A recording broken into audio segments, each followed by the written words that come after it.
দুর্গ যত শয়তান আর করি, দয়াময় দয়ালু আল্লাহর নামে আরম্ভ করি। আউযুবিল্লাহি মিনাশ শাইতানির রাজিম, বিসমিল্লাহির রহমানির রহিম। এভাবেই তো আমরা আরম্ভ করি, আমরা শেষ করি কিভাবে আমরা জানি না। আমি নিজেও জানি না আমি কিভাবে শেষ করব। শুরু করেছিলাম কোন বয়সে আমার কি মনে আছে? আমি আমার জন্ম দেখিনি, আমি আমার জীবনের শেষ মুহূর্ত দেখব না। আমার জীবন মানে হচ্ছে আমার জন্মের পর আমার যে চেতনা, যেটুকু আমার মনে আছে স্মৃতি, সেইটুকু থেকে শুরু করে যে স্মৃতি পর্যন্ত আমি নিজেকে অব্যাহত রাখব। তাই এই বিশ্বাস থেকে আমি বলি, শুভ সময়। শুভ সকালও বলি না, শুভ দুপুর বলি না, শুভ বিকেল বলি না। বিশেষ করে করোনার সময় যখন রাত 12টার সময় বললাম শুভরাত্রি, 12টায় শুভরাত্রি হয়ে গেল তো শেষ হয়ে গেল। তাহলে শুভ সময়, করোনার সেই পৃথিবীটাকে শুভ সময়ে শুভ পৃথিবীতে পরিণত করার যে আন্দোলন শুরু হয়েছিল, আমরা বলবো চিকিৎসা শুরু হয়েছিল, সেটাই হচ্ছে মানব জাতির একটা বিশেষ সময়। তখন থেকে আমি বিযুক্ত হয়ে পড়েছি সব কিছুর থেকে। আপনাদেরকে অনেক ধন্যবাদ আমাকে এখানে আমন্ত্রণ করার জন্য। কিন্তু আপনারা বুঝতেই পারছেন যে এই বয়সে, বয়স কত হবে? সকলের চেয়ে বেশি বয়স আমার নাও হতে পারে, কিন্তু now I am writing nearly 80, if not 80. So declared age is 78. Okay. And today I was supposed to go visit my Cox's Bazar home কিছুক্ষণের মধ্যে। তখন আমার কিন্তু উড়ে দেওয়ার কথা ছিল। আমি ওয়াজ কনফিউজ। গতকাল ভাবছিলাম আমাকে আসতে হবে, সেভাবে আমার তো প্রস্তুতি ছিল।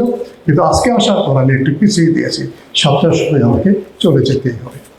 আর যেহেতু আমাকে বলা হয়েছে আমি কবিতা দেখি এবং কিছু কি পুরস্কারের কথা বলা হয়েছে, এগুলো তো থাকবেই, না থেকে তো পারে না।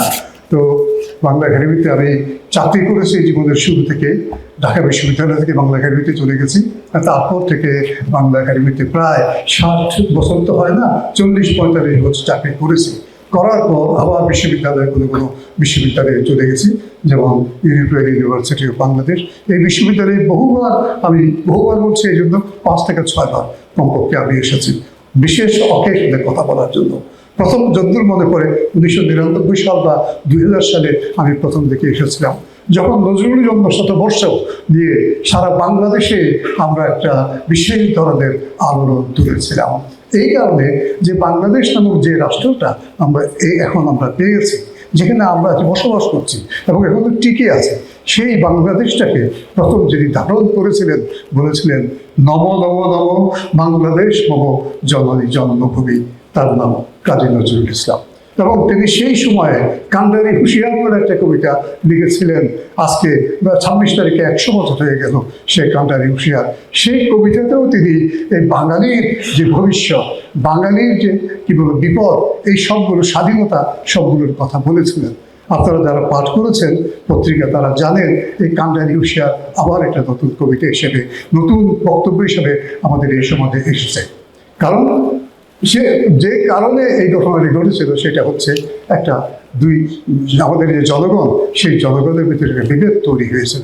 সেই বিভেদকে নিরসন করে বাঙালিকে এক করা, আমাদের জনগোষ্ঠীকে এক করা, সব ধর্মকে এক করা একটা এসেছিল কাজী নজরুল। সেই জন্যই আমি নজরুলকে বিশেষভাবে শ্রদ্ধা জানাচ্ছি।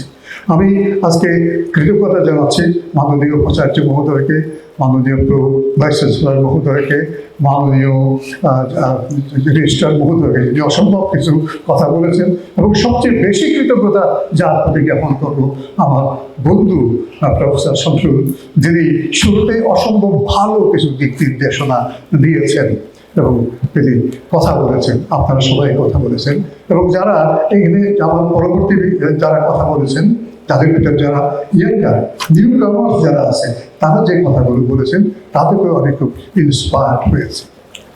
Knowledge comes but wisdom lingers, and I linger on the shore. The individual withers, the world is moving more. প্রথম ক্লাসে সম্ভবত লর্ড টেনিসনের লর্ডস রিভলভারের একটা কবিতা পাঠ করেছিলাম। এটা আপনারা যারা বিশ্ববিদ্যালয়ে এসেছেন তারা জানেন, যারা ছাত্রছাত্রী তারাও পড়বে। এর ভিতর দিয়েই একটি প্রণোদনা আমি জীবনের শুরু থেকে পেয়েছিলাম। Knowledge comes but wisdom লিঙ্গার্স। What is the difference between knowledge and wisdom? Some people can interpret it better than me, I know, because I am not a speaker nowadays, because I've retired from my life, from my professorship and everything else. Now I'm just a writer. Chupi chupi is all I make. Jodi, if you want to become a good student in English literature, you have to comply with 4 skills you know. What are those 4 skills? They will interpret before you.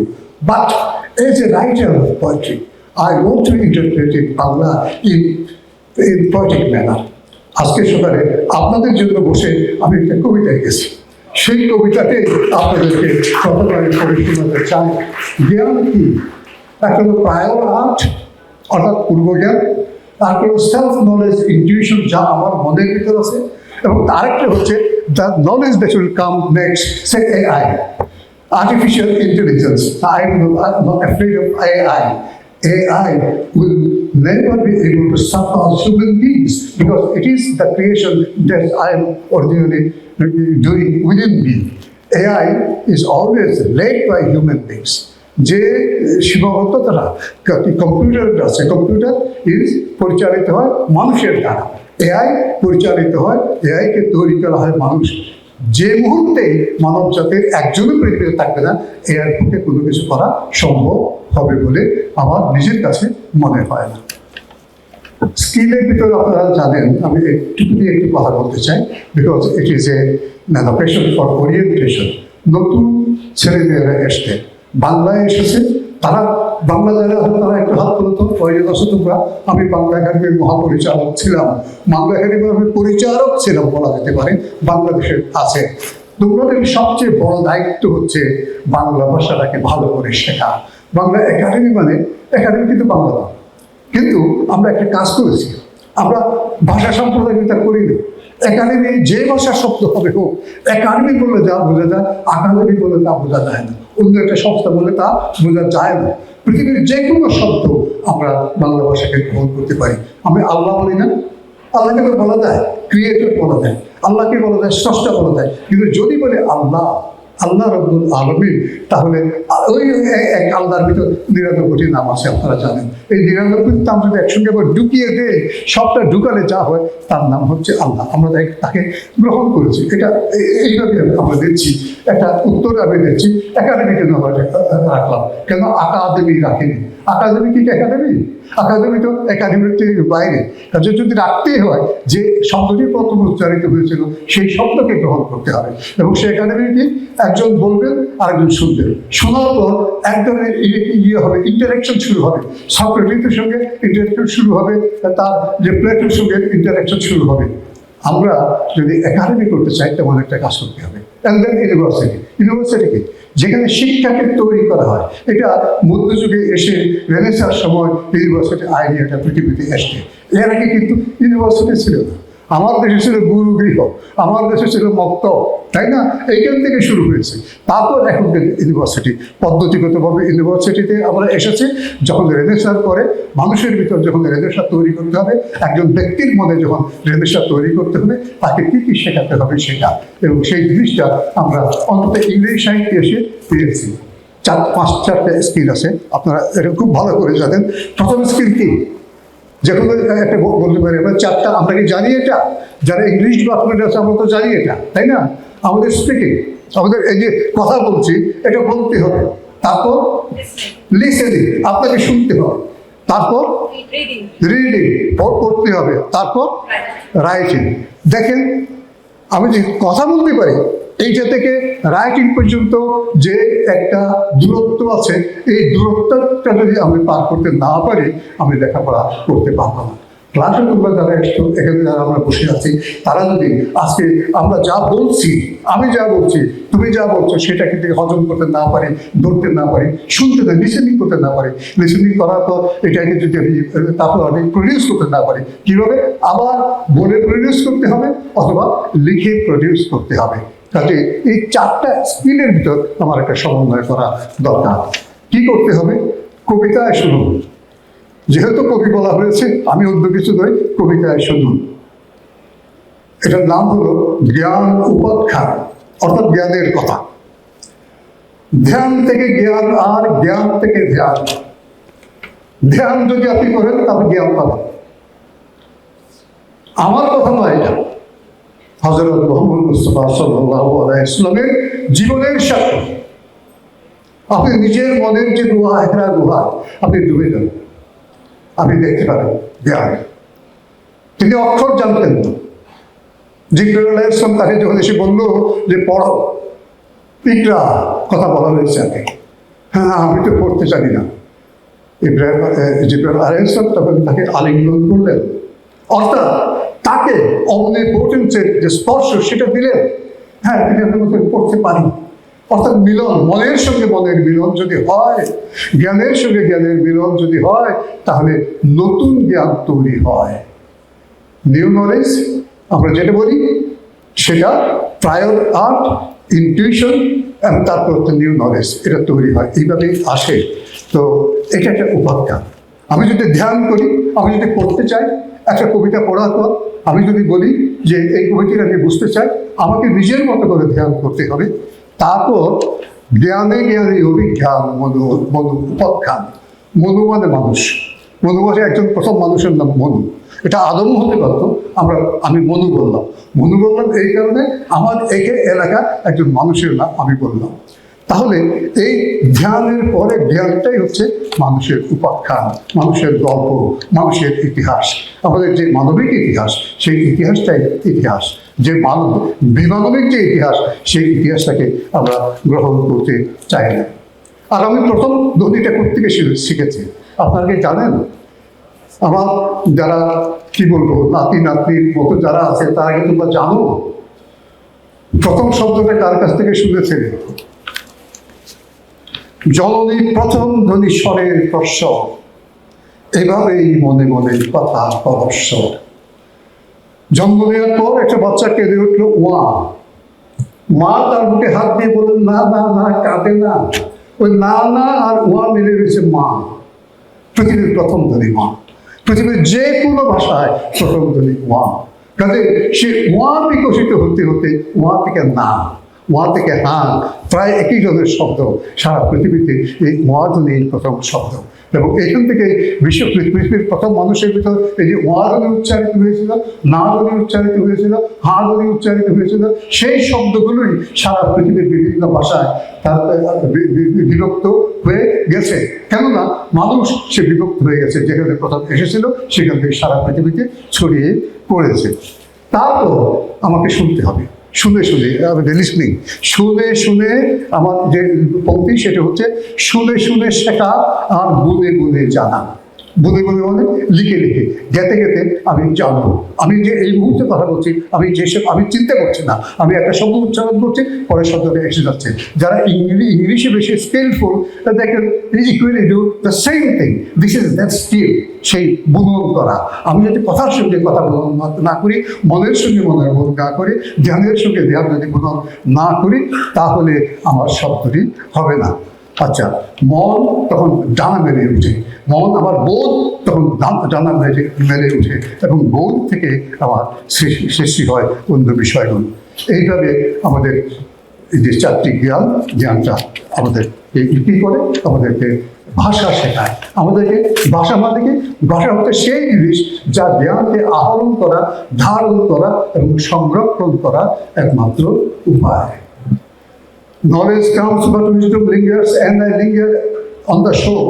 শোর মানে হচ্ছে আপনারা জানেন বেলাভূমি। কক্সবাজার গেলে সেখানে অনেক কিছু পড়ে আছে।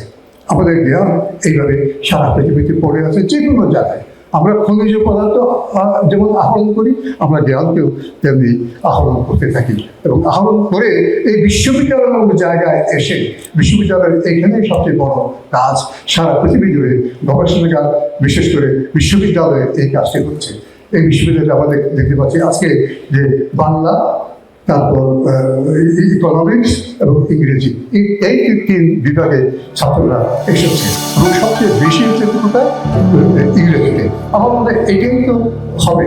সারা পৃথিবীতে সবচেয়ে বেশি স্পিকার ইন ল্যাঙ্গুয়েজেস যদি আমরা নাম্বারিং করি, আমার মনে হয় ইংরেজির চেয়ে বেশি স্পিকার অন্য কোনো ইয়েতে হবে না। কারণ সারা পৃথিবী কিন্তু এই ভাষার দ্বারা নির্বাহিত হচ্ছে, পরিচালিত হচ্ছে। কাজে আমাদেরকেও পিছিয়ে থাকার কোনো কারণ নাই। আর আমার দেশে, বাংলাদেশে, আমার মাতৃভাষা বাংলা, অবশ্যই ঠিক আছে, কিন্তু সঙ্গে সঙ্গে আমার কর্মভাষা, what is my working language, এই ওয়ার্কিং ল্যাঙ্গুয়েজটা পৃথিবীতে আমাকে ধারণ করতে হয়, এটা শিখতে হবে স্বাভাবিকভাবে। যে আপনি যে এটা সাউথ ইস্ট ইউনিভার্সিটি, এটাতে দক্ষিণ পূর্ব বিশ্ববিদ্যালয় নয়, এই শব্দটি আমি কেন ধারণ করছি এই কারণে আমার জীবনে এই অনুবাদটা দরকার, এই সত্তান্তরটা দরকার। আমি তো বাংলাদেশকে একটা স্বাধীন রাষ্ট্র মনে করি, কিন্তু আমি মনে করতে স্বাধীন পৃথিবীর একটি স্বাধীন রাষ্ট্র, আমি পরাধীন পৃথিবীর একটি পরাধীন রাষ্ট্র মনে করি না। ফলে এই যে এক বিষয়ের সঙ্গে আরেক বিষয়ের স্থান্ত বিনিময়, এই বিনিময়টার প্রয়োজন। আজকে পৃথিবীতে যে যুদ্ধ রেখেছে, সেই যুদ্ধ কি লাগতো না?